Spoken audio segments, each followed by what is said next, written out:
Welcome to the MMA Happy Hour. I am Kyle Anthony, your host. We're here. We have interviews, MMA banter, and betting advice. This week, UFC Sao Paulo, we've got Jailton Almeida versus Derrick Lewis. We're going to be breaking down three plays here like we always do. And last weekend, no UFC. It was nice. It was relaxing. It was stress-free. But 2 weeks ago, we crushed it. Ended up cashing in over 9 units of profit on the night. Oh, basically swept the board. Great night overall. If you want to become a client, link down in the description. I've got plays up for actually this week and for next week. Going to be UFC 295. Already have a play that I love. Locked it in already. So I'll actually be at that event. Excited about that. I'll probably be posting a lot of stuff on Twitter at Kyle Anthony UFC if you want to follow me over there. We'll be posting stuff for next weekend, which going to be great. I'm just absolutely fired up for that event. But we do have UFC this weekend, and we're going to be breaking all of that stuff down here. So also, if shout out to our sponsor, Underdog Fantasy Sports. If you want to get involved in that, link down in the description. They will they will up to 100% of your first deposit. They will then give you that back as well too. So listen, that's a win-win for your first deposit on Underdog Fantasy Sports. But let's get into the main event of the evening between Jailton Almeida and Derrick Lewis. Now, this is an interesting fight, and I know that there's, how are you going to attack this fight? That's always, when the lines are where they are, how are we going to attack it? What are we going to be doing? What are we going to be looking at here? And there's definitely a lot of different things I think that you can take out of this fight completely. Now, you're looking at this line here, minus 500 for Almeida, plus 380, and it looks like it's kind of widening. We're seeing some minus 520s, 530s out there as well too. So definitely money continues to come in, and for all the right reasons on Almeida. You've got Almeida, he's explosive, he's athletic, fantastic grappler. When it gets to the ground, he is lethal. And there's side here, you've got Derrick Lewis, big power overall, vet of the UFC, and a fan favorite. Everybody loves this guy. Now, the thing here, and obviously the one thing we're going to be talking about, and anyone who talks about this fight, is going to be talking about the takedowns, right? It's going to be how can and will he get these takedowns, and will he be able to control and just kind of smother the Black Beast, keep him down and keep him down now. Now the nuclear option that Derrick Lewis has is always there. We saw that against De Lima. He went up there, ended up just completely washing him in that first round. Jumping knee blasted him. Did cash on that dog ticket there for Lewis. But that was, and then he does these, explosive switch kicks. And there are a lot of things that he does do. But the thing about Lewis is that, yes, any of those can put any man out on the planet. Absolutely. But the other part of it is that he doesn't do it all the time. He can't do it all the time. He can't go out there and start throwing crazy jumping knees throughout the fight or these crazy spinning kicks. Once he does that, there's lapses in time. And that is really where Almeida will find some success, looking for these takedowns, getting that opportunity to kind of bulldoze forward. Lewis a big guy, but to bulldoze forward. Now, the other part of it is the fact that Almeida doesn't take damage. I mean, that is obviously the key here. If you're looking at somebody like Lewis, where you're hoping he lands, if you're going to be playing him, you're hoping he lands the big bomb, and that's how it's going to be. Over the last 5 fights, Almeida has only suffered 2 shots. He's absorbed 2 shots over the last 5 fights. That is unbelievable when you're looking at just the UFC. I mean, yes, he has not fought in the highest level guys. I understand that, but still, it shows that he is, very risk aware. He's very, he does the right things. He's not a guy that's going to just get away from the game plan and start kickboxing. He is going to out the gate within that first minute, look for the takedown, look for the control time, keep you down there. And that's his thing. That's his thing here. We can go there, look to smother you, lash onto something, get the takedown, get the control time. And the other thing too here is that he's very, very patient. He's not a guy that, he's really position over submission, because he go out there, he will get a takedown, and he doesn't just look for the neck right away. He will make sure he's got you down, keep you there, and then start to methodically work towards a submission. And that really has just found a ton of success for him there, doing that, taking his time, working it on the ground, keeping you there. Now, the issue here, I think, for Lewis is really that he's flat-footed. Now, I just talked about a little bit. He can be explosive. Yes, he can be explosive. He's got opportunities to throw these big shots, big uppercuts, the switch kicks and those kinds of things. And that's understandable. But in general, Lewis is just a slow, plodding kind of guy. He'll explode with big shots and he'll stop. and it'll explode big shots, and then he'll stop. And there's opportunity again where he can't keep doing that. I think that this is really where the slow footwork of Lewis will be there for these takedowns, for the opportunities to get that control time. And that is going to be big for Almeida, because that's where he wants to bring it. And can Lewis keep it up? We shall find out. Now, the other part of it is going to be the cardio.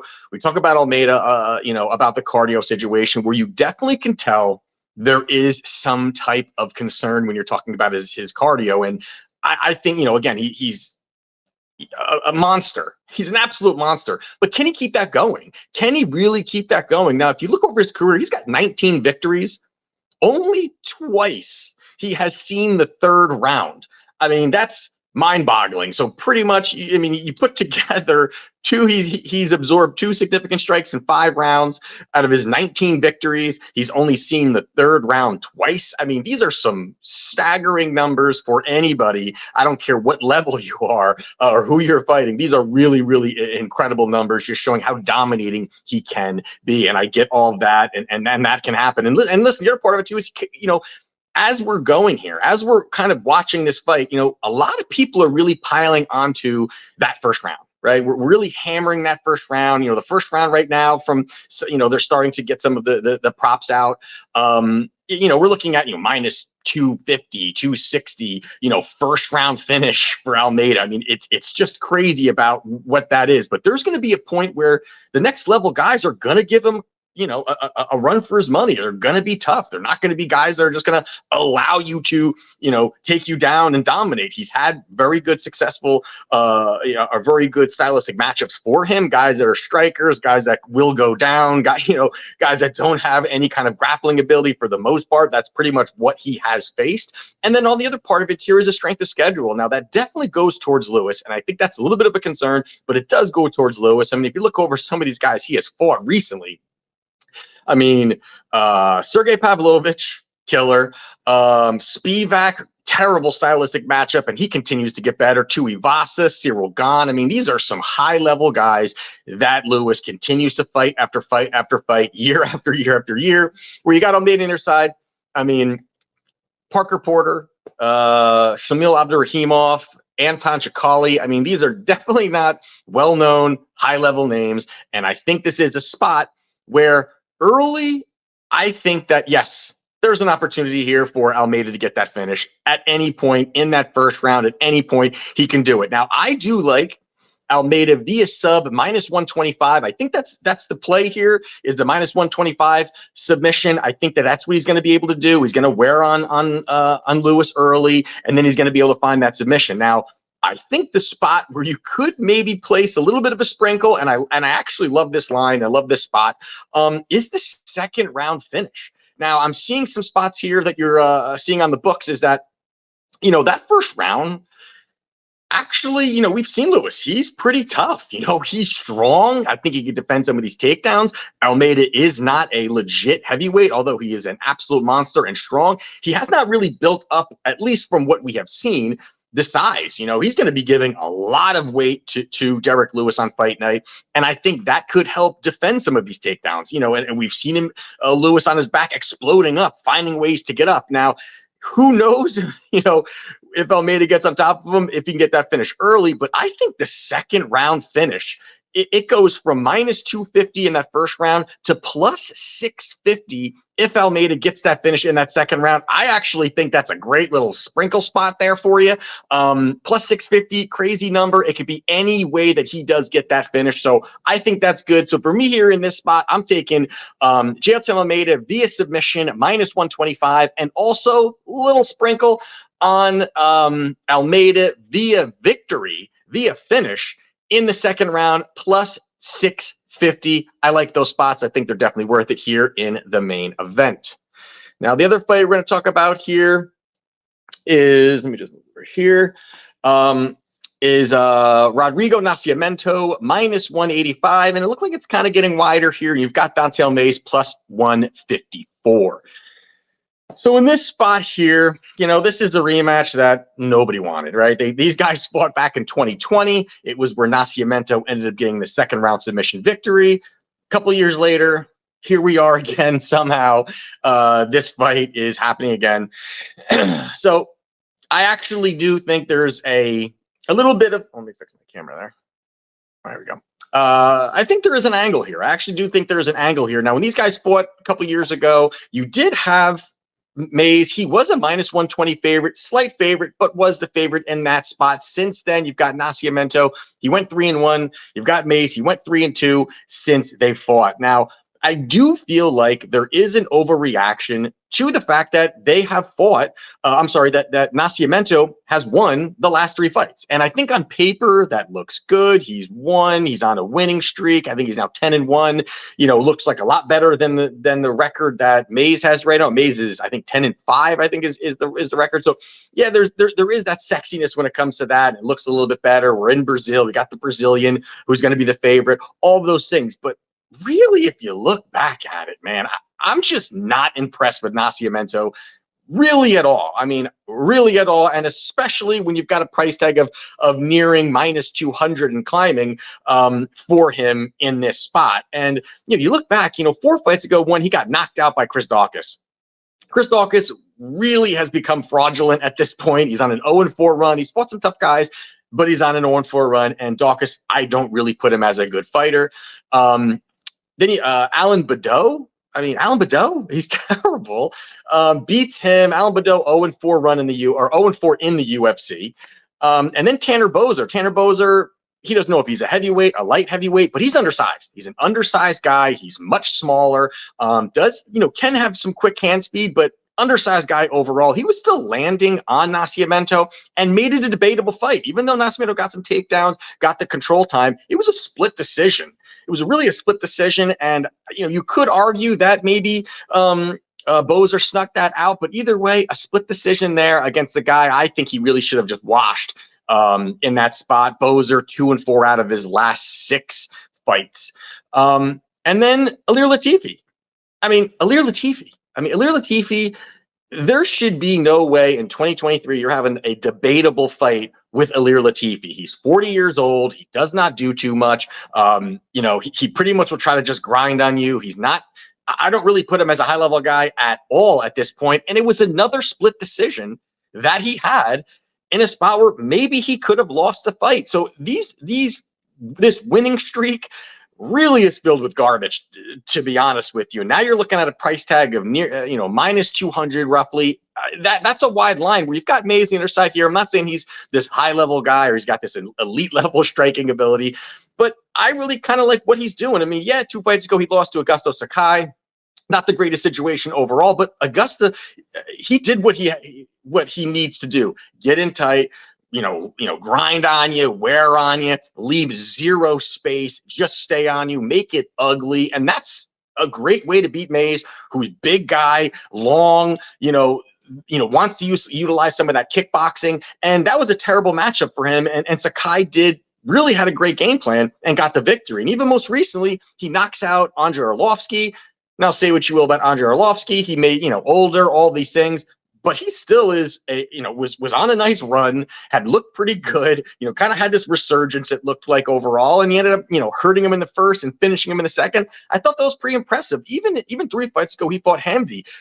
This is another grinder on you, grinding, wearing on you, and positionally winning. That's tough for somebody again like Mays, and that opens up some spots here where, yes, Nascimento will look for some control time. Yes, he will look for some clinching. Yes, he's going to look for the takedowns, but he is very slow. I think Mays has elevated more than Nascimento. I know that sounds crazy, but I think he has, because Nascimento does the same. They both kind of do the same stuff still, but I don't really put Nascimento as this guy that's going to find all these great level changes. I think that Mays is going to find the success at distance. I also think he's going to land the bigger shots. I think the bigger shots are going to come from Mays. I think he's going to be able to land them. I think he's going to be able to defend the takedowns. And I think this is a spot where it's more of a 50-50 kind of fight. Maybe again, leaning more towards Mays. And now you're going to give me a price tag of plus 154 on Mays.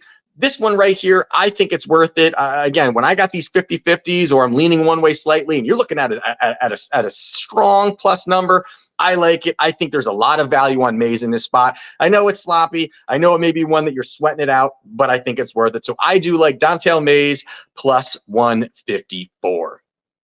And the last one we're going to be talking about here is going to be Vitor Petrino minus 230 against Modestas Pakauskas plus 176. So this one here is one, I think it's cut and dry. I think it's a cut and dry fight. I think this is absolutely cut and dry, where I think Vitor Petrino can absolutely run through Modestas. I really think he can. I think all the opportunities are there for him to go out and really find a lot of success. And now one of the biggest things here that I think is how hittable that Modestas is. You know, we have seen him, you know, he will stand in the pocket, he will trade, but he has very lackluster defense. He can be timid in the pocket, very hittable. And for a guy who's predominantly a striker, he leaves himself available, widely available to get hit. And I think that now you've got a guy in Petrino who is going to move forward, who's going to have the big hands, who's going to have the big power, who is absolutely going to land some big shots on Modestas. Now, can he take them? We shall see, but either way, he's going to be taking shots. He's going to be in his face. Now, the key for Vitor, I think, is really going to be being aggressive and the forward pressure and really matching that with the output. And I think if he aggressively moves forward and has that output and really puts Modestas in bad positions, and we've seen him in past fights where he does not like pressure. He does not like it. He is uncomfortable with it. He wants to skirt to the outside. As soon as there's pressure, he kind of shifts, not comfortable, and then tries to get back to the center of the cage. And a guy like Petrino is going to be pushing forward, is going to be throwing, is going to have the heavy hands. He is not going to oblige in some rangy striking fight at distance. That's just not going to happen. He's going to push forward. He's going to throw the bigger shots. He definitely is the way harder hitter between both of these guys. So I think that also helps. Plus, Modestas, there's times where he's very low volume. He's a low volume guy. He sometimes doesn't really just push out the high volume that he needs. And a guy, again, you're going to need to have that high volume if you want to just keep Vitor at bay, keep him at distance. I think that's really where his defensively irresponsible also is on top of the fact that he's hittable, leaves his head in the center line. I mean, there's a lot of things that striking wise, which is his wheelhouse, he is vulnerable. And that shouldn't be for a guy that should have that edge in that. Plus, this is the second time that Modestas has been with the UFC. His second run with them, the last time was not good at all. He ended on a 3-0 run and not good. He got knocked out twice. And the way I kind of look at this fight also is a lot of the past guys that he fought, Modestas, and lost in UFC are kind of slightly like what Petrino can do when you're talking about aggressive, moving forward, throwing shots. Guys like Jimmy Crute, he's going to be aggressive. He's going to throw. He's going to get in your face. He ended up knocking him out. Even, Olin Jacek, another guy, going to be aggressive, going to push forward, going to throw shots. These are guys very similar to what Petrino can do, and I think he has the ability to do that, dictate the pace, move forward, be aggressive, and really land the big shots. And I think lastly is the wrestling. He's really added that new wrinkle to his game where he can go there and just wrestle and get you down. Now he's not the best wrestler, but he has the strength and the power to just pick you up, slam you, get the top control. I think he can ground and pound a little bit too. We've seen Modestas. He's been vulnerable on takedowns as well. And I think also just having the takedown ability, not that he's going to be shooting at legs all night, but it will open up shots for Vitor to land. If kind of keep him off balance. He's going to be thinking about the takedowns. Even if he gets one, that's, I think, going to be enough to just completely throw Modestas off, allowing Petrino to land. So I think Petrino is a strong parlay piece. I also do like in this spot here, inside the distance. I think this does not get there. I think that inside the distance, Petrino, you're looking at roughly around a minus 110 for Petrino inside the distance. I like that number here. It's not widely available yet, but there is books that are offering that right now. And I think minus 110, great number, great spot. The finish is going to be there. He has the ability. He will hunt for that finish as well, too. And I think it's more likely that he gets the knockout. So I'm going Vitor Petrino inside the distance, minus 110. So there you have it for UFC Sao Paulo this weekend. Excited about it. Another UFC event. We were off. We're back. We're feeling good. And we're going to keep it going. So if you want to become a client, link down in the description. And don't forget to like these videos, comment. I always appreciate all of that stuff too that you guys do. I always enjoy the banter, whether you're agreeing with me, disagreeing with me. We're all on the same side. We're trying to beat those bookies. So that's it. That's the show. And I'll see you next weekend. Let's cash.